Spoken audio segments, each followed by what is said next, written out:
सभी को नमस्कार। स्वागत है हमारे YouTube चैनल सेल्फ स्टडी में। हम लोग सारी यूनिट कंप्लीट कर लिए हैं एक बार। अब हम लोग एकदम फाइनल टच देने जा रहे हैं। उसके लिए हम एक बहुत अनोखा प्रयास किया है और उस अनोखे प्रयास को जरूर आप लोग देखिएगा और आपको पसंद आएगा। उसमें होगा क्या, आपके पीछे बोर्ड दिख रहा होगा, बोर्ड में कुछ लिखा हुआ महसूस हो रहा होगा, दिख रहा होगा। महसूस इसलिए हमने बोला क्योंकि दिख नहीं रहा होगा एकदम से। तो मैं करूंगा क्या, ये हमारे पास 3 यूनिट का डाटा है।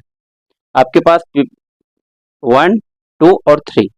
अभी फिलहाल हमारे पास 3 यूनिट का डाटा है, जिसमें टीचिंग एप्टीट्यूड, रिसर्च एप्टीट्यूड और कम्युनिकेशन 3 यूनिट का डाटा है। 3 यूनिट को हम लोग कोशिश करेंगे कि इसको 1 घंटे या सवा घंटे के अंदर इसको कंप्लीट किया जाए। ठीक है, तो आपका क्या होगा, इससे रिवीजन हो जाएगा, क्विक रिवीजन हो जाएगा। मैं सोच रहा था कि सारे के सारे हम 6 यूनिट कवर करेंगे। सोच रहा था 2 घंटे 2.5 घंटे के अंदर इसको बना देता हूँ।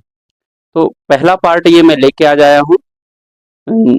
इसमें अब हम लोग इसको शुरू करते हैं।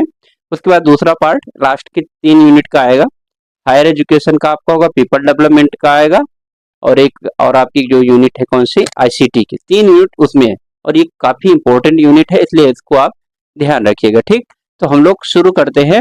मैं करूंगा क्या, जो इसमें लिखा हुआ है, जो इसमें है, ये मैं अपने सहूलियत के लिए लिख लिया हूं, क्योंकि जिससे चीजें सीक्वेंस से बाहर ना जाए। तो मैं इसको डिकोड करता जाऊंगा, बताता जाऊंगा। आपको करना क्या है कि हो सके तो अगर रफ पेज ले ले तो ठीक है, नहीं ले तो आप केवल मुझे सुनिए और सुनने से आपको क्या होगा, सारी चीज सीक्वेंस के सारे टॉपिक एक तरह से कवर हो जाएंगे। आप मेरे साथ 1 से 1.5 घंटे बने रहेंगे तो सारी आपकी चीजें कंप्लीट हो जाएगी। तो हम लोग यहाँ पर शुरू करते हैं। तो सबसे पहला जो यूनिट है आपका टीचिंग एप्टीट्यूड। तो टीचिंग एप्टीट्यूड में सबसे इंपॉर्टेंट है level of teaching. Level of teaching में आप 3 प्रकार के टीचिंग जानेंगे, स्मृति, अवबोध और रिफ्लेक्टिव। ठीक है, मेमोरी, अंडरस्टैंडिंग और रिफ्लेक्टिव लेवल की टीचिंग होती है। हमने डिटेल से वहां पर चर्चा किया है। तो स्मृति हर्बर्ट साइंटिस्ट आप लोग याद रखेंगे, और मॉरिसन अंडरस्टैंडिंग में, रिफ्लेक्टिंग में हंट। ठीक है, स्मृति सबसे बेसिक लेवल का होता है, इसमें मोस्टली आपको याद करना होता है। रिफ्लेक्टिव थोड़ा सा रिफ्लेक्टिव लास्ट लेवल है, जो कि चिंतन लेवल है। अंडरस्टैंडिंग बीच वाला लेवल है, जिसमें आपको चीजें सिखाई जाती है। ओके, तीसरा, फिर उसके बाद हम लोग अगला आते हैं कि सिलेबस वर्सेस करिकुलम। सिलेबस और करिकुलम में क्या बेसिक अंतर होता है, ये हम लोग जानेंगे। तो सिलेबस क्या होता है, सिलेबस मेनली एक विषय का डिजाइन होता है। करिकुलम पूरा एक कोर्स का डिजाइन होता है। ठीक है, ये आप यहाँ पर जानेंगे। उसके बाद फिर जैसे टीचिंग के लिए क्या होता है, सिलेबस डिजाइन होता है। इंस्ट्रक्शन के लिए टीचिंग और इंस्ट्रक्शन और लर्निंग में हम अंतर थोड़ा सा जानेंगे। टीचिंग, इंस्ट्रक्शन और लर्निंग। टीचिंग और इंस्ट्रक्शन और लर्निंग में क्या अंतर होता है, टीचिंग में हम मोस्टली ज्ञान के लेवल की बात करते हैं। इंस्ट्रक्शन में क्या करते हैं, स्टूडेंट और टीचर का परस्पर संबंध, रिलेशन को दिखाते हैं। और लास्ट आपका आता है लर्निंग। तो लर्निंग क्या होता है, लर्निंग टीचर और स्टूडेंट के बीच में जो परस्पर संबंध होते हैं, उससे एक एक्सपीरियंस आता है, जो हम लोग फाइनली उसको ऑब्जर्व करते हैं, जिसको एक्सपीरियंस करते हैं। लर्निंग, टीचिंग और आपका एक इंस्ट्रक्शन, 3 आपका बेसिक अंतर पता होना चाहिए। ठीक है, सिलेबस और करिकुलम में हम लोगों ने देख लिया। सिलेबस मोस्टली डिस्क्रिप्टिव होता है, सब्जेक्ट के लिए होता है और परीक्षा या फिर बोर्ड के लिए होता है और संकुचित होता है। और जबकि करिकुलम की अगर बात करें तो ये निर्देशात्मक होता है, कोर्स के लिए डिजाइन होता है और ये एक विस्तृत होता है। ओके, फिर एक क्वेश्चन अगला आता है कि टीचिंग इज आर्ट और साइंस। ये शिक्षण जो है कि कला है या विज्ञान। तो इसमें आपको क्या लगता है, इसका उत्तर सीधा सा होगा, ये दोनों है। साइंस भी है और आर्ट भी है। साइंस जहां पे हम लोग जब साइंस बोलेंगे कि टीचिंग एक साइंस है, तो उसमें क्या होता है, साइंस मतलब कि एक पर्टिकुलर फार्मूलेशन होता है, एक ऑब्जर्वेशन होता है और एक्सपेरिमेंटल होता है, और वो क्या बोलते हैं, ऑब्जर्वेशन किया जाता है और उसके बाद ये प्रूवन होता है, प्रूव किया जाता है। ठीक है, तब आप साइंस है।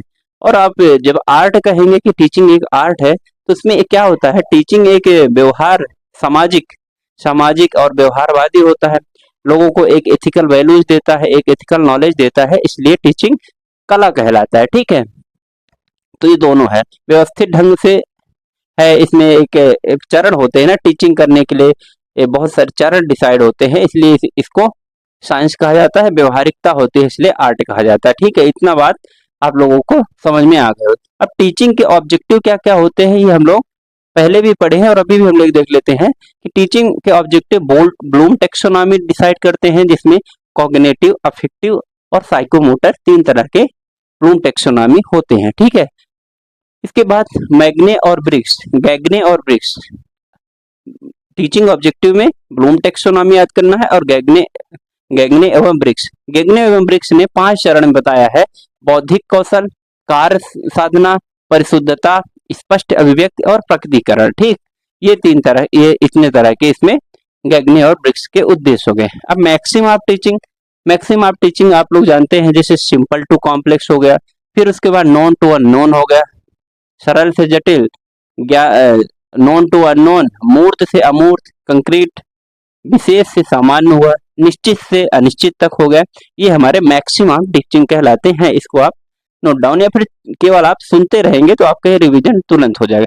शिक्षण के सिद्धांत की अगर हम बात करें तो कौन कौन से समान सिद्धांतों की अगर बात करें तो प्रेरणा, गतिविधि, रुचि का सिद्धांत, जीवन के साथ जोड़ने का सिद्धांत, ठीक है, विभाजन का सिद्धांत, योजना का सिद्धांत, सृजन का सिद्धांत, ये क्या है, सामान्य है। और मनोवैज्ञानिक या फिर साइकोलॉजिकल अगर हम लोग प्रिंसिपल की बात करें तो प्रेरणा और रुचि, इंटरेस्ट और मोटिवेशन का सिद्धांत, मनोरंजन, इंटरटेनमेंट, पुनरावृत्ति का सिद्धांत, अभ्यास का सिद्धांत मतलब एक्सरसाइज, प्रैक्टिस, सहानुभूति, एम्पैथी, सिंपैथी, सहयोग का सिद्धांत, हेल्पिंग नेचर, ये क्या होते हैं, हमारे टीचिंग के प्रिंसिपल होते हैं या फिर सिद्धांत माने जाते हैं। ओके, अब हम लोग आगे आते हैं कि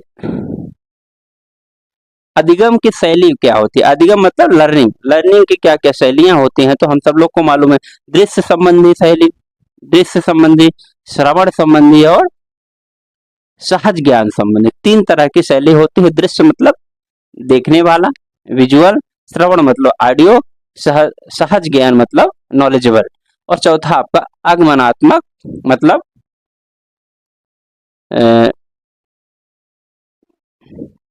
आगमनात्मक शैली, ठीक है, मतलब आने वाला, इंडक्टिव। ओके, फिर उसके बाद दृश्य संबंधी शैली में आपका चित्र होगा, श्रवण संबंधी शब्द ध्वनि होंगे, सहज ज्ञान में आंतरिक और अनुभूत होगी, और फैक्ट टू कॉन्सेप्ट अगर बात करेंगे तो आगमनात्मक मतलब सिंपल से कठिन की ओर, और कॉन्सेप्ट से लेकर तथ्य की मतलब निगमनात्मक मतलब जटिल से सरल की ओर आएंगे निगमनात्मक में। ये शैलियां आपकी हो गई। सक्रिय शैली हो गई आपकी, चिंतनशील शैली हो गई, क्रमिक शैली हो गई, इस तरह से भौतिक गतिविधियां सक्रिय में हुए, चिंतनशील में विचार विमर्श होगा, क्रमिक में संबंधित चरण होंगे, वैश्विक स्तर पर समग्रता से देखा जाएगा, तो ये अधिगम की शैली होंगे। फिर अब अगला जो हम लोग टॉपिक देखेंगे, फैक्टर अफेक्टिंग द टीचिंग को कौन कौन से फैक्टर, कौन कौन से कारक अफेक्ट करते हैं, ये हम सब लोग को मालूम है, लेकिन हम लोग रिवीजन कर रहे हैं तो एक बार फिर से जल्दी देख रहे। नंबर 1 में अगर बात करें तो एजुकेशनल क्वालिफिकेशन ऑफ टीचर की अगर एजुकेशनल क्वालिफिकेशन अच्छी नहीं है तो अफेक्ट करेगा टीचिंग को। टीचिंग का स्किल भी अफेक्ट करेगा, हम सब लोग को मालूम, टीचर का एक एक्सपीरियंस भी करेगा कि क्या उसके पास संभावनाएं हैं। इकोनॉमिक फैक्टर भी टीचिंग को अफेक्ट करे, भाई आर्थिक व्यवस्था नहीं रहेगी, अगर कोई स्कूल चलाना है, कोई कॉलेज चलाना है तो निश्चित रूप से वो अफेक्ट करेगा। एडमिनिस्ट्रेटिव पॉलिसी, अच्छा पॉलिसी नहीं बनाएंगे एडमिनिस्ट्रेशन में तो वो एडमिनिस्ट्रेशन मैनेजमेंट में जो लोग होते हैं तो फिर वहां पर टीचिंग हमारा अफेक्ट होगा निश्चित रूप से। अगला विषय वस्तु, सब्जेक्ट मैटर, क्या क्या मतलब उसका कोर्स का क्या डिजाइन है, माता पिता का एक्सपेक्टेशन फ्रॉम द पेरेंट्स, ये भी अफेक्ट करता है टीचिंग को। कभी कभी क्या होता है, माता पिता ज्यादा एक्सपेक्टेशन कर लेते हैं या फिर उनके उसमें रहता है कि हमारा बच्चा स्कूल गया है तो इस स्तर से पढ़ाई करके आएगा, और जरूरी है ना, कोई कोई तो ऐसा एक्सपेक्ट कर लेता है कि वो गया 2 दिन मतलब हमारा बच्चा सब कुछ जान जाएगा, तो ये फैक्टर अफेक्टिंग है, कारक है, ये सब टीचिंग को अफेक्ट करते हैं। अब अगला आता है शिक्षण की विधियां। शिक्षण की विद्या की अगर हम बात करें तो 3 तरह के शिक्षण की विधियां हम लोग देखते हैं, जानते हैं। अध्यापक केंद्रीय मतलब टीचर ओरिएंटेड, टीचर सेंटर्ड। फिर मिश्रित मिक्स्ड, दूसरा शिक्षार्थी केंद्रित, शिक्षार्थी केंद्रित मतलब लर्नर सेंटर्ड। इसमें हम लोग जानते हैं अध्यापक केंद्रित अगर बात करें तो इसमें एग्जाम्पल के तौर पर हम लोग लेक्चरर देख ले, लेक्चर को देखें, व्याख्यान विधि को देखेंगे। मिश्रित में देखेंगे ग्रुप डिस्कशन, और आपका लर्नर ओरिएंटेड में देखेंगे तो उसको होमवर्क देना, असाइनमेंट देना, उससे ग्रुप डिस्कशन करना, ये उसमें आता है। ये हम सब लोग बहुत अच्छी तरह से जानते हैं। फिर उसके बाद आता है शिक्षण सहायक सामग्री, ये इंपॉर्टेंट है। टीचिंग एड्स इसको बोलते हैं, टीचिंग एड इसको बोलते हैं। इसमें क्या होता है कि एक व्यक्ति हुए Carter A Good, Carter A Good ने ये कहा कि कोई सामग्री जो एक टीचर को पढ़ाने में यूज आ रही, मान लीजिए मार्कर है, मान लीजिए ब्लैक बोर्ड है, मान लीजिए कोई किताब है, तो ये सब क्या कहलाएंगे, टीचिंग एड कहलाएंगे एक टीचर के लिए। ओके, तो क्लास में यूज की जाने वाली सारी सामग्री जिसके माध्यम से टीचर अगर पढ़ा रहा है तो वो टीचिंग एड के अंतर्गत आते हैं, ये आप जान लीजिए। उसके बाद टीचिंग एड के क्या प्रकार होते हैं, तो टीचिंग एड के कई प्रकार होते हैं। जैसे कि अगर देखा जाए तो टीचिंग एड के प्रकार में अगर हम लोग बात करें तो इसमें सॉफ्टवेयर प्रकार होते हैं, हार्डवेयर प्रकार होते हैं। जैसे सॉफ्टवेयर की अगर बात करें तो अगर आपको कोई विजुअलाइजेशन दिखाते हैं, कोई कंप्यूटर में चित्र दिखाते हैं, कोई गाना सुनाते हैं, सॉफ्टवेयर जिसको आप छू नहीं सकते। हार्डवेयर में ये सारी मार्कर हो गए, डस्टर हो गए, बोर्ड हो गए, बेंचेस हो गए, किताबें हो गए, दैट इज हार्डवेयर। ओके, ये टीचिंग एड आप लोग सब जानते हैं। फिर हम लोग अगले टर्म की ओर बात आते हैं जिसको कहते हैं माइंड मैप। तो माइंड मैप का क्या मतलब होता है कि इसके अगर देखा जाए, जनक देखा जाए इसमें जो जिन्होंने काम किया है, तो एक शिक्षा वैज्ञानिक है टोनी बुजान। टोनी बुजान ने इसमें बात किया है और इन्होंने ये कहा कि अगर कोई कॉन्सेप्ट है, कोई मान लीजिए लिखा हुआ है हिस्ट्री, उसका माइंड में मैप बनाना, एक इमेज बना लेना, ये क्या कहलाता है, माइंड मैप बनाना। इससे होगा क्या, जैसे मैं कहानियां सुना रहा हूं, मान लीजिए कि महात्मा गांधी 1915 में भारत आए, तो आपके दिमाग में क्या चलना चाहिए कि महात्मा गांधी जी एक बूढ़ा व्यक्ति है और बूढ़ा व्यक्ति आ रहे हैं भारत, ठीक है, एक 1915 में एंट्री कर रहे हैं ऐसा। उसके बाद वो आके पूरे भारत में भ्रमण करते हैं, फिर उसके बाद वो सत्याग्रह चलाते हैं, असहयोग आंदोलन चलाते हैं, नमक कानून तोड़ते हैं, फाइनली लास्ट में उनको 1948 में गोली मार दी जाती है। तो आपके दिमाग में एक ये इमेज चलना चाहिए कि हाँ गांधी जी ऐसा ऐसा कर रहे हैं, तो आपके माइंड में एक इमेज चलेगा, तो आप उसको याद कर पाएंगे। ओके, तो ये है आपका माइंड मैप। उसके बाद फिर हम लोग आते हैं कॉन्सेप्ट मैप। कॉन्सेप्ट मैप भी सेम चीज है। कॉन्सेप्ट मैप में भी ऐसा है कि जटिल कॉन्सेप्ट को इजी ढंग से बना लेना। जैसा कि हमने अभी कहानी सुनाया, तो आप लोग को इसमें एकदम याद रहेगा कि पहले आए, फिर उन्होंने पूरे देश का भ्रमण किया, पूरे देश को जाने, सत्याग्रह असहयोग आंदोलन किया 1920 में, फिर उसके बाद वो आए, फिर सॉरी 1920 में असहयोग आंदोलन ने, हाँ असहयोग आंदोलन किया, फिर 1930 में जाके दांडी मार्च किया, सभी ने अवज्ञा आंदोलन किया। तो आपको दिमाग में एक माइंड मैप बनेगा, कॉन्सेप्ट बैठता चलेगा। पहले उन्होंने असहयोग किया, उसके बाद उन्हें सभी ने अवज्ञा आंदोलन किया, ओके, फिर भारत छोड़ो आंदोलन 1942 में। इस तरह से आपका कॉन्सेप्ट भी बिल्डअप हो जाए। तो कॉन्सेप्ट मैप यही है, जटिल कॉन्सेप्ट को एक जटिल या फिर कॉम्प्लेक्स सिस्टम को अपने दिमाग में इजिली बैठाना, ठीक। फिर डेल कोन मॉडल क्या कहलाता है, डेल कोन मॉडल शिक्षण योजना से रिलेटेड है और अधिगम प्रक्रिया से रिलेटेड, ठीक। इसमें यह कहा गया कि देखिए, जैसे आप अगर पढ़ेंगे ना, कोई चीज पढ़ने वक्त से आपको केवल 10% चीजें याद रहती हैं और सुनने से आपको 20% चीजें याद होती है, और उसी चीज को अगर आप देख लेंगे तो वो आपको 30% याद हो जाएगा। और आप सुन लेंगे या और देख लेंगे, दोनों कर लेंगे, ऑडियो वीडियो दोनों, तो 50% चीजें आपको याद रहेंगे। और वही चीज अगर आप क्या कह लेंगे, कह देंगे किसी को, मतलब समझा देंगे, बता देंगे और लिख लेंगे, तो आपको आप 70% याद हो जाएगा। और वही चीज, उसी कॉन्सेप्ट को आप बार बार करेंगे, प्रैक्टिस में लाएंगे, तो आपको 90% याद रहेगा। ये क्या है आपका डेल कोन का शिक्षण योजना या फिर अधिगम या फिर लर्निंग की प्रोसेस है। इन्होंने ये त्रिकोण के माध्यम से ये बताया, ठीक है। अब क्या है, लास्ट में हम लोग आते हैं, इस यूनिट के लास्ट में हम लोग पहुंच रहे हैं, आप लोग देख ही रहे होंगे। ठीक है, मूल्यांकन। मूल्यांकन मतलब इवेल्युएशन। इवेल्युएशन कई तरीके से किया जाता है, एग्जाम लेके किया जाता है, लिखित एग्जाम लेके, ओरल एग्जाम लेके किया जाता है, प्रैक्टिकल एग्जाम लेके किया जाता है। फिर उसके बाद जैसे कुछ जैसे लिखित एग्जाम हुआ, मौखिक एग्जाम हुआ, व्यवहारिक एग्जाम हुआ। गुणात्मक, अगर गुणात्मक मूल्यांकन की हम लोग बात करें तो इसमें ऑब्जर्वेशन आता है, ठीक है, इंटरव्यू आता है और जांच होती है, मतलब एक इस तरह से आपका मूल्यांकन किया जाता है।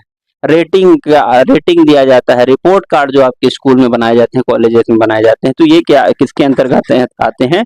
गुणात्मक ऑब्जर्वेशन के अंतर्गत आते हैं। ओके, फिर आता है, हाँ, और क्या आता है मूल्यांकन में? हम लोगों ने देखा है, पहले भी देख चुके और अभी भी बता रहा था कि फॉर्मेटिव असेसमेंट होता है और एक समेटिव असेसमेंट होता है। ठीक है, फॉर्मेटिव असेसमेंट और समेटिव असेसमेंट में क्या होता है? फॉर्मेटिव असेसमेंट आपका एक निश्चित कम कम समय में थोड़ा थोड़ा सिलेबस लेके दिया जाता है। जैसे यूनिट टेस्ट होता था तो उसको फॉर्मेटिव असेसमेंट कहा जाता था, और लास्ट में जो एग्जाम होता है पूरी तरह से ज्यादा सिलेबस लेके, उसको समेटिव असेसमेंट या फिर ऐसे कहते हैं। ओके, डायग्नोस्टिक निदानात्मक असेसमेंट या फिर मूल्यांकन क्या है? जिसमें जो भी सब्जेक्ट जिसका कमजोर रहेगा तो उसमें ज्यादा फोकस किया जाता है। रिमीडियल रिमीडियल क्लासेस लगाई जाती हैं, उसको एक्स्ट्रा पढ़ाया जाता है। डायग्नोस्टिक, ठीक है, प्लेसमेंट हुआ था। ओके, फिर हम लोग लास्ट इसमें यूनिट में आते हैं, लास्ट टॉपिक्स में आते हैं, जिसमें स्वयं स्वयं का कॉन्सेप्ट हम लोग को सब पता है कि ऑनलाइन ये प्लेटफॉर्म है जिसमें वीडियो लेक्चर चलाए जाते हैं और घर बैठे आप डीटीएच के माध्यम से पढ़ाई कर सकते हैं। इसका मेन 3 उद्देश्य होता है, इसको आप याद रख सकते हैं क्योंकि क्वेश्चन आने की संभावना रहता है। स्वयं का मेन 3 पिलर है, 3 उद्देश्य है। पहुंच, ठीक है, गुणवत्ता और निष्पक्षता। पहुंच, निष्पक्षता और गुणवत्ता, 3 इसमें मेन आधार है। ठीक है, फिर अगला आता है आपका स्वयं प्रभा। स्वयं प्रभा में 40 चैनल होते हैं, डीटीएच फ्री 24/7 इसमें भी सेवा उपलब्ध रहती है। चैनल जिसमें आप पढ़ाई कर सकते हैं, 9वीं से लेके आपका पोस्ट ग्रेजुएशन तक की सारी क्लासेस चलती हैं। 4 घंटे की क्लासेस चलती हैं और ये लगभग एक दिन में 5 बार रिपीट हो के दिखाया जाता है। ये स्वयं प्रभा की खासियत है। ओके, फिर उसके बाद मूक मूक आप MOOC,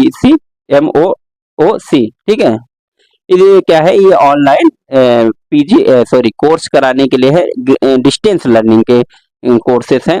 ये मूक से संबंधित है, आप लोग इसको डिटेल में देखे होंगे। ओके, फिर उसके बाद क्या है कि परंपरागत शिक्षा। परंपरागत शिक्षा हम सब लोग को मालूम है कि परंपरागत शिक्षा पहले वेद पढ़ाए जाते थे, पुराण पढ़ाए जाते थे, उसमें बहुत सारा आपको भाषा के आधार पर शिक्षा दी जाती है, साहित्यिक शिक्षा दी जाती है, कला की शिक्षा दी जाती थी और साइंस दिया जाता था, बहुत सारे। और जो लोग पढ़े लिखे और जो लोग नहीं पढ़े लिखे तो उनको स्किलफुल शिक्षाएं दी जाती है। स्किलफुल मतलब कोई अगर उसका इंटरेस्ट है तो उसको बढ़ईगिरी वाला काम दे दिया जाएगा, उसको स्किल डेवलपमेंट में कोई हस्तशिल्प अच्छा बनाता है, कोई घड़ा बनाता है, कोई कुछ बनाता है। तो इस तरह परंपरा पुरानी शिक्षा पद्धति हुआ करती थी। ओके, आईसीटी बेस्ड टीचिंग है, तो आईसीटी बेस्ड टीचिंग का यही मतलब है कि जब आपके टीचिंग टेक्निक में या फिर शिक्षण की प्रक्रिया में कंप्यूटर का रोल आ जाए, कंप्यूटर से आप लोग टीचिंग करने लगे, कंप्यूटर का हेल्प लेने लगे,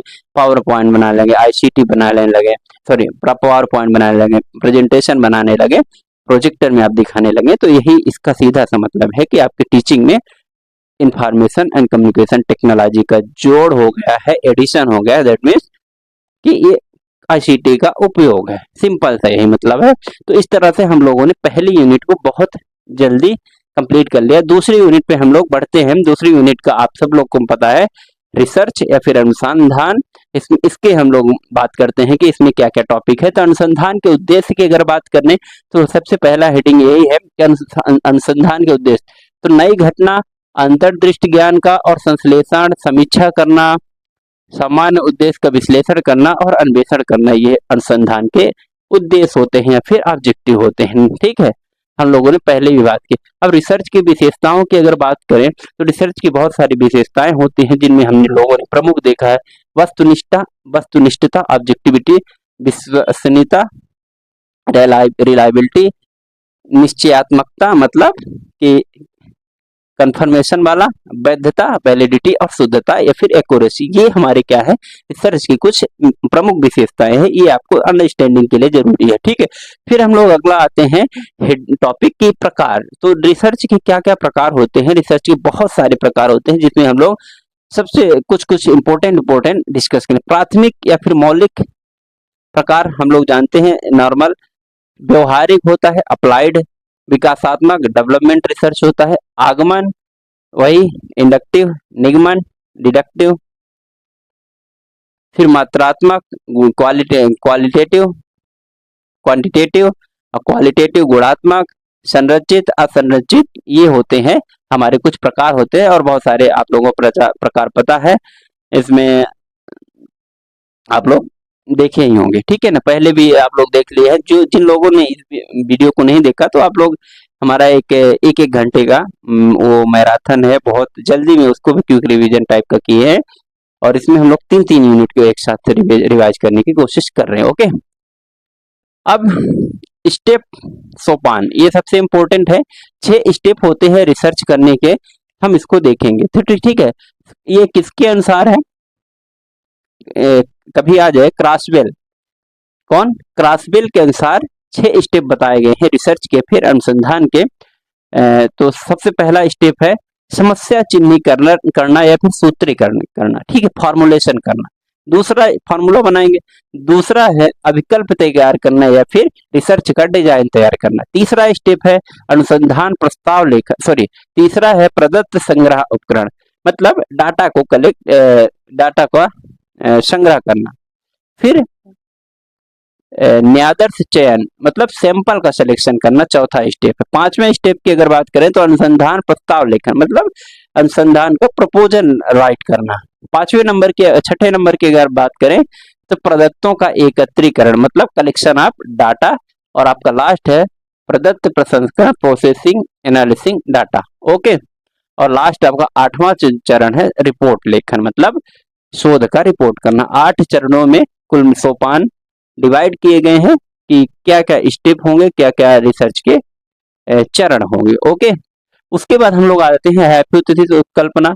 हाइपोथेसिस उत्कल्पना में आप देखते हैं कि डिस्क्रिप्टिव हाइपोथेसिस विशेषता वर्णन किया जाता है, और सापेक्ष या संबंध परक रिलेशनल हाइपोथेसिस, व्याख्यात्मक या फिर एक्सप्लानेटरी हाइपोथेसिस, ये 3 प्रकार के हाइपोथेसिस होते हैं। आप लोग इसको नोट डाउन करेंगे या फिर आप सुन लीजिए, केवल इतना जरूरी है बस। डिस्क्रिप्टिव, सापेक्ष या संबंध परक, व्याख्यात्मक। ठीक है, जैसे एग्जांपल के रूप में विशेष वर्ग के लिए डिस्क्रिप्टिव हाइपोथेसिस, ऐसे कुछ हाइपोथेसिस कुछ कर लिया जाए कि जैसे भारत में शिक्षा व्यवस्था बहुत तगड़ी है, ये हाइपोथेसिस है। ऐसा कहा जाए कि हर एक 2 किलोमीटर में एक स्कूल है, ये हाइपोथेसिस है विशेष शिक्षा के बारे में। और सापेक्ष या संबंध परक हाइपोथेसिस क्या होता है कि जैसे एक एग्जांपल के रूप में आप ये देखेंगे, जैसे मान लीजिए कहा जाए कि शहर के बच्चों में एक गार्जियन ज्यादा पैसा खर्चा करता है बजाय कि गांव के। ये क्या हुआ? सापेक्ष, इसमें एक तुलना कर रहे हैं। ये क्या है? हाइपोथेसिस है ना, जरूरी नहीं है और हर कंडीशन में जरूरी नहीं। हाइपोथेसिस यही मतलब होता है, आप परिकल्पना कर रहे हैं कि ऐसा हो सकता है, जरूरी नहीं है, पर मोस्ट ऑफ द केस होता है ऐसा। यही अब जैसे इसमें हमने बताया कि सापेक्ष में यही होता है कि आप एग्जाम्पल के तौर पे ही देख सकते हैं कि एक शहर का बच्चा ज्यादा खर्चीला होता है गांव के बच्चे के कंपेयर में, तो ये मोस्ट ऑफ द केस देखा जाता है, पर जरूरी नहीं है। ये हाइपोथेसिस है। व्याख्यात्मक, एक्सप्लानेटरी हाइपोथेसिस, ऐसे ही कोई भी मैटर में आप उसको एक्सप्लेन ज्यादा करते हैं। ठीक, फिर उसके बाद null and alternative hypothesis, professor R A Fisher दी है, हम लोगों ने पहले भी देखा है। इसमें नल हाइपोथेसिस, नल मतलब वाइड या फिर खाली जीरो। ठीक है, अब कुछ टर्म है जो इसमें रिलेटेड है, जैसे डिजर्टेशन।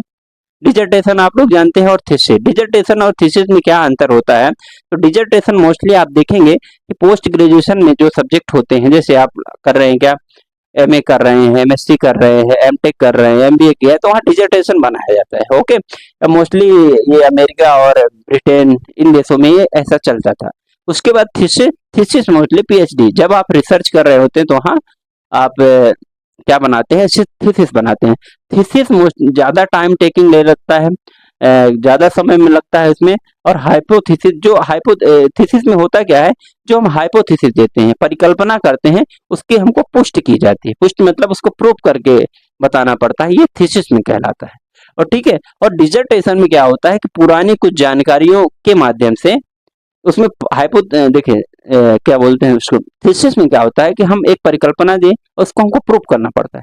और डिसर्टेशन में क्या होता है कि पुरानी जानकारी हुई और नई जानकारी, हम कुछ डाटा इकट्ठा करते हैं, पुरानी जानकारी के हिसाब से नया डाटा इकट्ठा करते हैं और उसको प्रूव करते हैं कि हाँ पुराने से नया पुराने से ही रिलेटेड है। तो इसमें डिसर्टेशन होता है और उसमें परिकल्पना करके हमको प्रूव करना पड़ता है थीसिस में। ठीक है, कम समय किसमें लगेगा, निश्चित रूप से आपको डिसर्टेशन में लगता है, और थीसिस में ज्यादा समय लगता है क्योंकि उसको प्रूव करना थोड़ा चैलेंजिंग होता है। ओके, फिर इसके बाद आता है रिसर्च एथिक्स, मतलब आचार नीति के दृष्टिकोण। कुछ दृष्टिकोण होते हैं, आचार विषयक होते हैं, नैतिक विषय होते हैं, उपयोगितावाद रिसर्च के ये नीति होती है। फिर दृष्टिकोण। अब आर्टिकल राइटिंग क्या होता है, आर्टिकल राइटिंग आप लोगों ने देखा होगा, न्यूज़पेपर में आते हैं, शोध को प्रसारित करने तथा प्रकाशन करने के लिए सबसे कुशल साधन है। कोई रिसर्च है कि आपने कोई रिसर्च किया है, उसको प्रकाशित करना है तो आप कैसे करेंगे, तो आर्टिकल राइटिंग के माध्यम से ही किया जाता है। That mean article writing.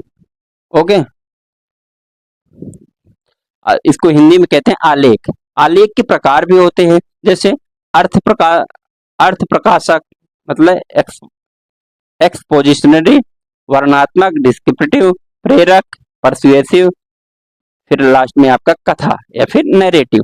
ठीक है, ये चार प्रकार के कौन कौन से हो गए, एक्सपोजिटरी, उसके बाद डिस्क्रिप्टिव, तीसरा परसुएसिव और चौथा आपका नैरेटिव। ये आपके चार आलेख हुए, दैट मीन मतलब चार आलेख या फिर आर्टिकल राइटिंग। फिर कुछ टर्म है, जैसे हम देखेंगे संगोष्ठी क्या कहलाता है। तो संगोष्ठी का मतलब सिंपोजियम, सिंपोजियम सीधा मतलब होता है ये एक औपचारिक सभा होती है। और औपचारिक सभा में क्या होता है कि कोई एक विशेष सब्जेक्ट होता है, एक पर्टिकुलर सब्जेक्ट होता है, जिसको प्रिसाइज वे में, लघु रूप में उसको बताया जाता है। कोई बड़ा मैटर है, उसको लघु रूप में बता देना ही क्या कहलाता है, संगोष्ठी के माध्यम से बताया जाता है। ठीक है, औपचारिक होता है। औपचारिक और अनौपचारिक में सिंपल सा मतलब अंतर यही होता है, कभी भी औपचारिक शब्द है तो औपचारिक और अनौपचारिक में यही होता है, फॉर्मल और इनफॉर्मल। अनौपचारिक हमेशा सोशल होता है, मतलब कहीं भी अगर यूज होने वाली चीजें हैं तो अनौपचारिक कहलाते हैं। और मान लीजिए किसी ऑर्गेनाइजेशन में यूज होता है, किसी स्कूल में, किसी ऑफिस में, तो एक औपचारिक होता है। जहां कायदे कानून नियम अनुशासन होता है वो मतलब औपचारिक है। अनौपचारिक इनफॉर्मल तो मतलब डेली यूज में हम लोग यूज करते हैं। ठीक है, जैसे हम लोग का फ्रेंडली रिलेशन रहता है वो अनौपचारिक है, और किसी बॉस के साथ रिलेशन है वो फॉर्मल रिलेशन कहलाता है। ओके, उसके बाद हम लोग आते हैं संवर्धन, कोलकियम, कोलकियम कहते हैं। संवर्धन क्या कहलाता है, ये शैक्षिक एक सभा होती है। लास्ट में क्या होता है, इसमें आप बताते हैं उस बारे में, सब्जेक्ट के बारे में। लास्ट में क्वेश्चन आंसर का, क्वेश्चन पूछते हैं, सामने वाले जो सुन रहे होते हैं उसका हम लोग को आंसर देता है, ये संवर्धन कहलाता है। अंग्रेजी में कोलक्यूम कहलाता है। ठीक, कॉन्फ्रेंस क्या होता है या फिर सम्मेलन क्या कहलाता है, तो सम्मेलन मोस्टली अलग अलग विषय से संबंधित हो सकते हैं। जैसे कभी कभी सम्मेलन आप लोग सुनते हैं, कभी सम्मेलन हुए, व्यवसायिक सम्मेलन हुए, खेल सम्मेलन हुए, शैक्षिक सम्मेलन हुए, तो कॉन्फ्रेंस में अलग अलग सब्जेक्ट हो सकते हैं। ठीक है, उसके बाद सेमिनार क्या कहलाता है, सेमिनार क्या कहता है, सेमिनार ही मोस्टली विषय विशेषज्ञ, इसमें विषय विशेषज्ञ होते हैं और किसी पर्टिकुलर विषय की ही क्या होती है उसमें लघु रूप में या फिर संक्षिप्त रूप में वर्णन किया जाता है, ये सेमिनार कहलाता है। ओके, फिर वेबिनार, वेबिनार सेमिनार ही है, लेकिन जब आप आईसीटी कंप्यूटर का यूज करने लगे, इंटरनेट का यूज करने लगे, कुल मिला के इंटरनेट का यूज करने लगे, तो वो वेबिनार कहला जाता है। ओके, वर्कशॉप, वर्कशॉप क्या होता है कि जब हम कभी ऐसा ग्रुप इकट्ठा करते हैं, ऐसा सेमिनार इकट्ठा करते हैं जिसमें छात्रों को या फिर जिसको भी एंटरप्रेन्योर लोग ज्यादा वर्कशॉप नई नई स्किल को सिखाए जाते हैं, तो वो आपका वर्कशॉप कहलाता है। अंतर आप समझ पा रहे होंगे। वर्कशॉप जैसे मान लीजिए मैकेनिकल मैकेनिकल डिपार्टमेंट से कोई आया, आपके यही मान लीजिए पीथमपुर धार यहीं से आए, वो लोग एक क्या कर रहे हैं, सेमिनार कर रहे हैं, तो लेकिन और कुछ नई चीजें सिखा रहे हैं, तो वो वर्कशॉप कहलाती है। मतलब इसमें हमेशा स्किल का डेवलपमेंट किया जाता है, ये वर्कशॉप कहलाता है। ठीक है, अब है कि आईसीटी का उपयोग रिसर्च में किस प्रकार से किया जाता है, तो सब हम लोग को मालूम है आईसीटी, बिना आईसीटी के आजकल कुछ हो नहीं पा रहा है, क्योंकि आईसीटी का उपयोग आपके कदम कदम पे ही है। हम आपको पढ़ा भी पा रहे हैं तो आईसीटी का ही उपयोग है, आप लोग यहाँ पर समझ ही रहे होंगे। ठीक, जैसे इसमें तीन चार चीजें हैं। जैसे आईसीटी का उपयोग रिसर्च में कैसे है, सांख्यिकी विश्लेषण, मतलब स्टैटिस्टिकल विश्लेषण एनालिसिस किया जाता है, डाटा एनालिसिस किया जाता है, वर्ड प्रोसेस किया जाता है, प्रेजेंटेशन एनालिसिस या फिर सॉफ्टवेयर यूज किया जाता है, DBMS database management system, browser का उपयोग किया जाता है, सर्च इंजन का उपयोग किया जाता है। तो ये इस प्रकार से आईसीटी का यहाँ पर उपयोग है। एक फुल फॉर्म आ सकता है एसपीएसएस, तो इसका एसपीएसएस का full form statistical package social service, social science. ठीक है, एसपीएसएस। फिर मॉडर्न अगर रिसर्च टूल की अगर हम बात करें तो आपको दो, जोटीरो और इवरनोट, तीन, ZOTERO EVERNOT, ये क्या है, मॉडर्न रिसर्च टूल। तो यहाँ पर आपका यूनिट नंबर 2 भी आपकी कंप्लीट होती है। हम लोग अब जल्दी से मूव कर जाएंगे तीसरी यूनिट में, जो कि है आपकी कम्युनिकेशन। ठीक है, तो हम लोग तीसरी यूनिट में मूव करने वाले हैं, जो है आपकी कम्युनिकेशन। कम्युनिकेशन हम सब लोग को शुरू से ही मालूम है, एक वे ऑफ ट्रांसफर मैसेज है, मतलब मैसेज को ट्रांसफर करने का तरीका है, जिसमें एक सेंडर होता है, मैसेज होता है, चैनल होता है और रिसीवर होता है, और रिसीवर अपना फीडबैक देता है। ठीक है, एसएमसीआर मॉडल कभी कभी आता है। एसएमसीआर में आप लोग जान जाइए कि एसएमसीआर का full form sender, message, channel, receiver. ठीक है, और फीडबैक इसमें होता है। ठीक है, सेंडर मैसेज देता है, उसको इनकोड करके चैनल, फिर रिसीवर के पास भेजता है डिकोड करके, रिसीवर फीडबैक देता है। उद्देश्य एवं कार्य, कम्युनिकेशन के क्या क्या उद्देश्य है और इनका कार्य क्या क्या है, तो हम लोग बात करेंगे। तो सबसे पहला उद्देश्य है डिसीजन मेकिंग में हेल्पफुल होता है आपका क्या, कम्युनिकेशन। इंस्ट्रक्शन इन क्लासरूम, ये हम लोग क्योंकि एक पढ़ने के हिसाब से, मतलब टीचिंग एप्टीट्यूड पेपर 1 का पढ़ रहे हैं, पेपर 1 में पढ़ रहे हैं, तो हमारे शिक्षण में किस तरह का यूज होता है। तो सबसे इंस्ट्रक्शन इन क्लासरूम ये हो गया, स्मूथ फंक्शन ऑफ ग्रुप, कोई समूह है उसमें एक स्मूथ फंक्शन चले, मतलब स्मूथ फंक्शन मतलब कि एक दूसरे से नॉर्मल बात कर पाए, उसके लिए आपका कम्युनिकेशन होता है। अगर बात ही नहीं कर पाएंगे तो एक कहाँ से स्मूथ चल पाएगा फंक्शन। ओके, कंट्रोल, हर चीज में कंट्रोल कम्युनिकेशन ही तो है, किसी को कुछ भी बोलना है तो कम्युनिकेशन के ही माध्यम है। मोटिवेशन एंड मोरल, हम प्रेरणा देता है, मोरल मतलब एथिकल बनाता है, कौन, कम्युनिकेशन के ही माध्यम से बनते हैं।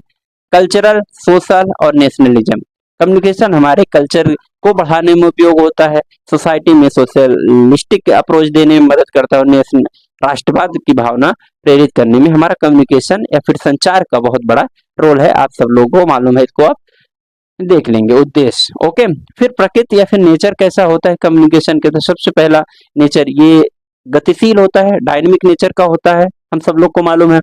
संप्रेषण कौशल, कम्युनिकेशन स्किल, सर्वव्यापक, यूनिवर्सलाइजेशन होता है इसका, हर जगह व्याप्त होता है, सर्वव्यापी कहलाता है। द्विमार्गी, टू वे कम्युनिकेशन हमेशा होता है, टू वे रास्ता, टू वे स्ट्रीट होता है, एक अकेले से कम्युनिकेशन नहीं होता, खैर अकेले में भी होता है, वो हम लोग प्रकार में देखेंगे। उसके बाद फिर हम लोग देखते हैं समरूपता होती है, सिमेट्री होती है, संदर्भ हमेशा होता है, कुछ ना कुछ इसका कॉन्टेक्स्ट होता है, ऐसे बिना फालतू का नहीं होता, कुछ ना कुछ ये कॉन्टेक्स्ट लेके चलता है या फिर संदर्भ लेके चलता है, कौन, कम्युनिकेशन। फिर हम लोग आगे आएंगे, किसमें आएंगे, हाँ, भाव होता है, इसमें इमोशन होता है। संप्रेषण प्रणाली क्या है? संप्रेषण प्रणाली अगर देखा जाए तो तीन प्रणाली है। संप्रेषण की अगर प्रणाली की बात करो तो इसमें एक सामग्री होती है, ठीक है, कुछ कुछ मतलब उपकरण इक्विपमेंट होते हैं, विधि होती है, कुछ तरीके होते हैं कम्युनिकेशन करने के, और प्रोसेसिंग होती है मतलब प्रक्रिया होती है। तीन ही है, सामग्री, विधि और प्रोसेस। ये क्या संप्रेषण की प्रणाली है। संप्रेषण की या फिर कम्युनिकेशन की अगर हम प्रकार की बात करें तो इसमें सबसे पहला टाइप अगर बात करें तो इंट्रापर्सनल। इंट्रापर्सनल में क्या होता है, अंतर व्यक्तिक बोलते हैं इसको। इसमें इंसान क्या करता है, कम्युनिकेशन खुद से ही करता है। जैसे इंसान कुछ पढ़ रहा है, कुछ याद कर रहा है, ऐसा से ऐसा हो गया, ये हो गया, हम कम्युनिकेशन पढ़ेंगे, यूजीसी नेट का ये सिलेबस है, दैट मीन्स वो अपने से बातें कर रहा है। ये इंट्रापर्सनल अंतर व्यक्तिक होता है। ओके, वो कह रहा है, हे भगवान, ओ माय गॉड, मैं कितना सुंदर हूँ, ओ मुझे ये दिलवा दो, ये सब क्या होता है, ये खुद से बातें कर रहा होता है, हे भगवान ऐसा है वैसा है, that means he is communicating himself. ये अपना इम्पर्सनल या फिर इंट्रापर्सनल, इसको अंतर व्यक्तित्व बोलते हैं। दूसरे नंबर की अगर बात करें तो क्या होता है, इंटरपर्सनल। इंटरपर्सनल में क्या होता है कि दो लोग होते हैं, मोस्टली दो लोग हो सकते हैं, मोस्टली ज्यादा लोग भी हो सकते हैं, बट दो लोग सबसे अच्छा सही तरीका माना जाता है। मतलब एक हमारा फ्रेंड है और हमें बातें कर रहे हैं, ये इंटरपर्सनल है, बहुत सरल है। तीसरा ग्रुप डिस्कशन। एक तीन चार लोगों का ग्रुप होता है, तीन चार पीपल इकट्ठा होते हैं, वो आपस में कोई टॉपिक में बात करते हैं, ग्रुप डिस्कशन कहलाता है। फिर चौथा अगर मास कम्युनिकेशन की बात करें तो मास कम्युनिकेशन जो अभी चुनाव चल रहे थे ना, लोकसभा, तो नेताजी लोग भाषण दे रहे थे और मास मतलब एक पब्लिक होती है, एक कोई व्यक्ति बहुत सारे भीड़ को या फिर झुंड को मैसेज देती है या फिर भाषण देती है, तो वो मास कम्युनिकेशन कहलाता है। मास कम्युनिकेशन में आप रिवर्स नहीं दे सकते, मतलब आप वहां से फीडबैक नहीं दे सकते। कोई नेता भाषण दे रहा है, 10,000 जनता है सामने, तो क्या वो हर एक को सुनेंगे? क्या नहीं सुनेंगे। तो मास कम्युनिकेशन ये होता है। फिर मास कम्युनिकेशन हो गया। ये चार तरह के तरीके के क्या होते हैं, हमारे कम्युनिकेशन के टाइप होते हैं उसमें। और कुछ वर्बल होते हैं, वर्बल कम्युनिकेशन की अगर बात करें, नॉन वर्बल के, तो हम लोग को वर्बल मालूम है, शब्द के रूप में जो होते हैं वो वर्बल होते हैं। नॉन वर्बल में होते हैं जो हमको चित्र और चार्ट फॉर्म में दिखाए जाते हैं। जो वर्बल और नॉन वर्बल रीजनिंग आप लोगों ने देखा, शब्दों का जहां पर खेल होता है उसके माध्यम से तर्क अगर हम देते हैं तो वर्बल कहलाता है। नॉन वर्बल आपको चित्र दिखाई देंगे, पाई चार्ट दिखाई देंगे, आकृति दिखाई देगी, वो आपका नॉन वर्बल रीजनिंग में आता है। तो इसी तरह नॉन वर्बल। फिर उद्देश्य शैली के आधार पर फॉर्मल होता है और आपका इनफॉर्मल होता है। फॉर्मल तरीकों अगर हम लोग बात करें, फॉर्मल मैंने पहले ही समझा दिया, फॉर्मल मतलब सीधे आप समझ जाइएगा कि उद्देश्य शैली के आधार पर फॉर्मल क्या बोलते हैं, कम्युनिकेशन, जिसमें डिसिप्लिन होता है, कोऑर्डिनेशन होता है, क्रेडिबिलिटी होती है, क्रेडिबिलिटी मतलब विश्वसनीयता होती है, स्मूथ होता है, इफिशियंट होता है, परमानेंट होता है, परमानेंट रिकॉर्डेड। ये होता है आपका क्या, फॉर्मल। और इनफॉर्मल जो आपकी सोशल जरूरत, मतलब आप आपस में बातें जो करते हैं, ठीक है, वो आपकी इनफॉर्मल रिलेशन हुआ। ठीक, इतना बात आपको समझ में आए। फिर उसके बाद हॉरिजेंटल एक प्रकार होता है। हॉरिजेंटल में जब एक स्तर के, मान लीजिए एक कंपनी है, वहां पर दोनों कर्मचारी, मान लीजिए एमडी, एमडी सॉरी नहीं, कुछ भी है, मान लीजिए आप एम्प्लॉय हैं, दोनों एक स्तर के हैं, तो वहां पे हॉरिजॉन्टल कम्युनिकेशन होगा। वर्टिकल कम्युनिकेशन होगा जब एक बड़ा अधिकारी एक छोटे अधिकारी से करे और दूसरा डिपार्टमेंट का बड़ा अधिकारी छोटे अधिकारी से बात करे, तो वो क्या कहलाता है। जैसे मान लीजिए एक दो डिपार्टमेंट है एक ही कंपनी में, तो पहले वाले का एचआर एक एम्प्लॉय से बात करे और दूसरे वाले का एचआर इस वाले एम्प्लॉय से बात करे, तो ये आपका हॉरिजॉन्टल कम्युनिकेशन होता है। ऐसे ऐसे हॉरिजॉन्टल मतलब सॉरी डायगोनल, डायगोनल, हॉरिजॉन्टल तो बराबर का होता है। ओके। फिर उसके बाद हम लोग आते हैं कि कक्षा में कम्युनिकेशन के मॉडल एक दिया गया है जिसको कोल एंड चैन मॉडल कहते हैं, कोल एंड चान मॉडल कहते हैं। तो उसमें कक्षा में कम्युनिकेशन किस प्रकार होता है, कोल और चान जी ने इसमें मॉडल दिया है, जिसमें 5 चरण में उन्होंने बताया है कि इनके 5 चरण होते हैं। जैसे पहला है मैसेज फ्रॉम मैसेज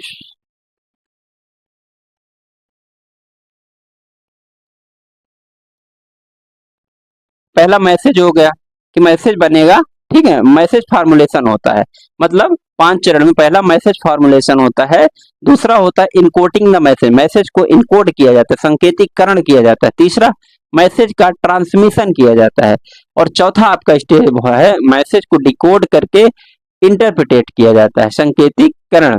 ये भी मैसेज को देखिए, सबसे पहला मैसेज का फॉर्मुलेशन, नंबर 2 इनकोडिंग मैसेज, तीसरा मैसेज का ट्रांसमिशन किया जाता है मैसेज को, चौथा नंबर में इनकोडिंग किया जाता है और इंटरप्रिटेशन किया जाता है, और चौथा लास्ट में फीडबैक और इवेल्युएशन होता है। ये कोल एंड चार्न मॉडल है कक्षा में कम्युनिकेशन का। इतना इंपॉर्टेंट स्टेप नहीं है, बस इतना, कक्षा में कम्युनिकेशन का मॉडल किसने दिया ये इंपॉर्टेंट है, ठीक, तो आप कर पाएंगे कोल एंड चार्न मॉडल।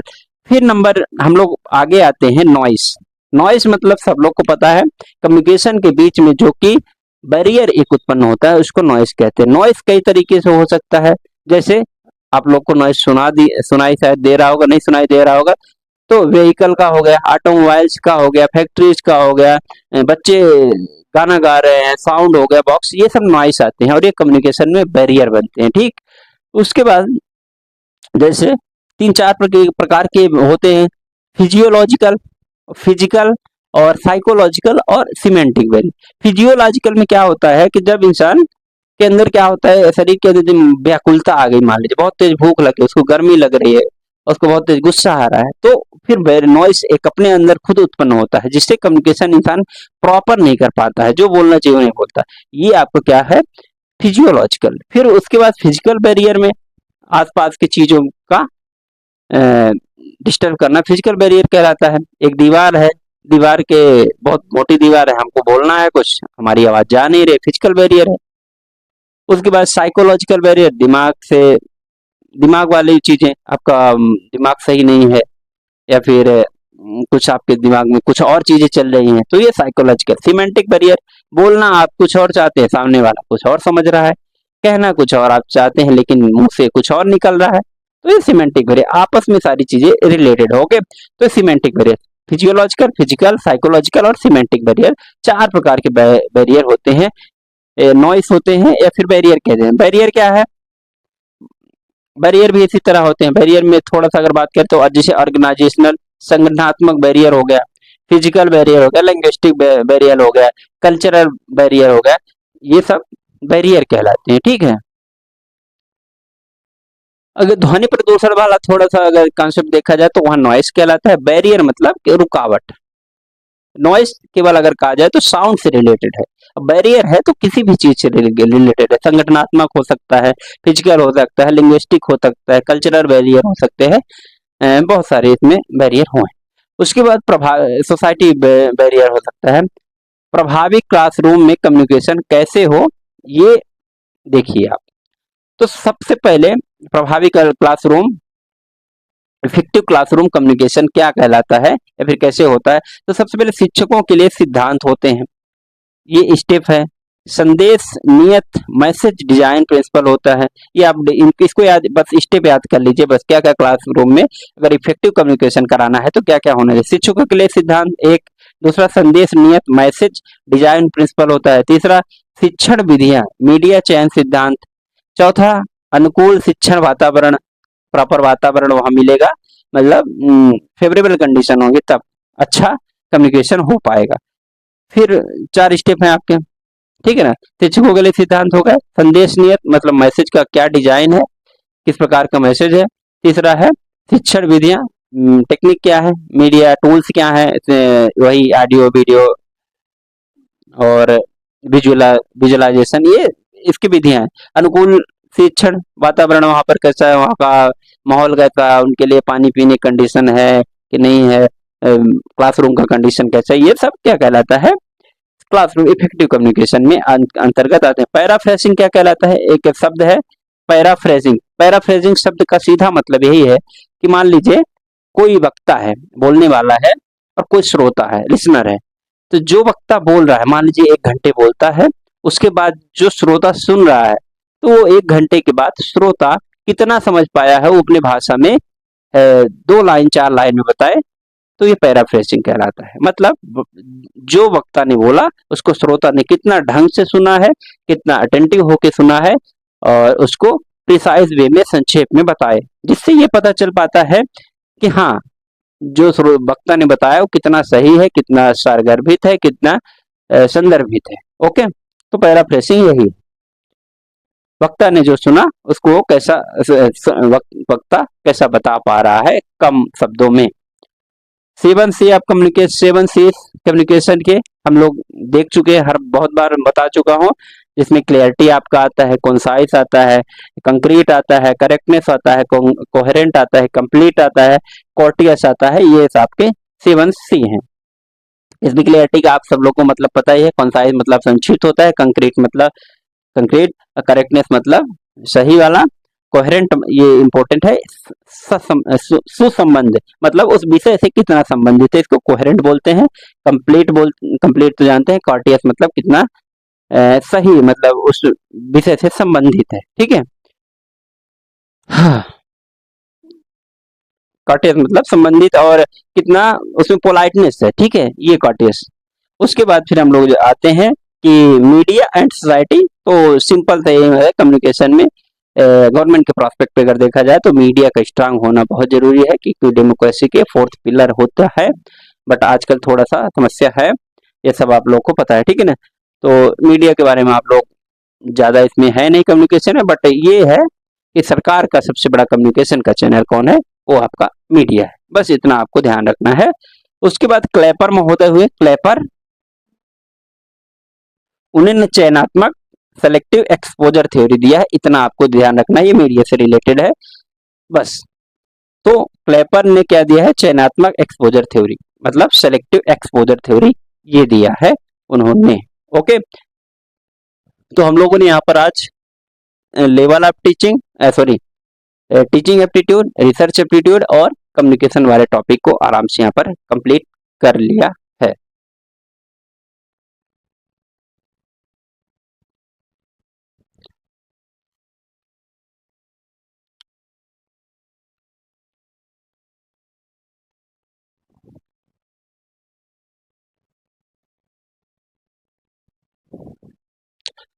उसके बाद हम लोग अगला जो हम लोग लेके आ रहे हैं, तो उसमें हम लोग क्या करेंगे 40-45 मिनट में उस जैसे इसमें हम लोग ने 50 मिनट लगभग हो गया, 3 यूनिट कवर कर लिया, मतलब कुल मिला के 6 यूनिट हम लोग 50 दूनी 100 मिनट मतलब कि 1 घंटा 40 मिनट, 2 घंटे के अंदर मैं आपको 6 यूनिट करके दे रहा हूँ। बहुत क्विक रिवीजन होगा, बहुत फ्रूटफुल होगा, बहुत हेल्पफुल आपके लिए होगा। तो ये पहला पार्ट 1 है, दूसरा वीडियो आएगा। ठीक है, सबसे पहली बात इस वीडियो का नाम होगा एस वीडियो।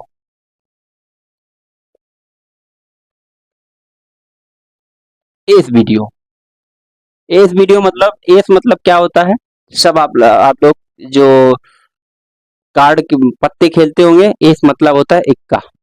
ठीक है, इक्का वीडियो या फिर एस वीडियो, इसका हम लोग नाम दे रहे हैं कि उससे बढ़ के कुछ नहीं, सबसे फाइनल जो सबसे सुपर पावर होता है इक्का के पास होता है। ठीक है, तो ये रहा आपका वीडियो और हम लोग अगला वीडियो लाएंगे, कल ही लाएंगे, अगले दिन।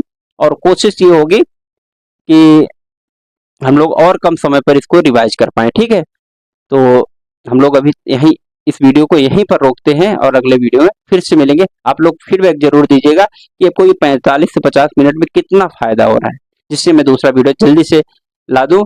10 तारीख 11 तारीख को हमारी सारी कक्षाएं, अभी सारे वीडियो उसके बाद नहीं आए, क्योंकि आपके पास रिवीजन का टाइम मिलना चाहिए। आप वीडियो पे फिर आप इनको क्या करेंगे, एक बार 2 बार अगर आप देख लेंगे ना, आप सोते समय देख लीजिए, कभी भी देख लीजिए, खाना बनाते समय देख सकते हैं, ये बहुत आसानी से आपको याद हो जाएंगे। तो मिलते हैं अगले वीडियो में, तब तक के लिए नमस्कार, जय हिंद, देखते रहिए और आप लोग बस मस्त पढ़ते रहिए। धन्यवाद।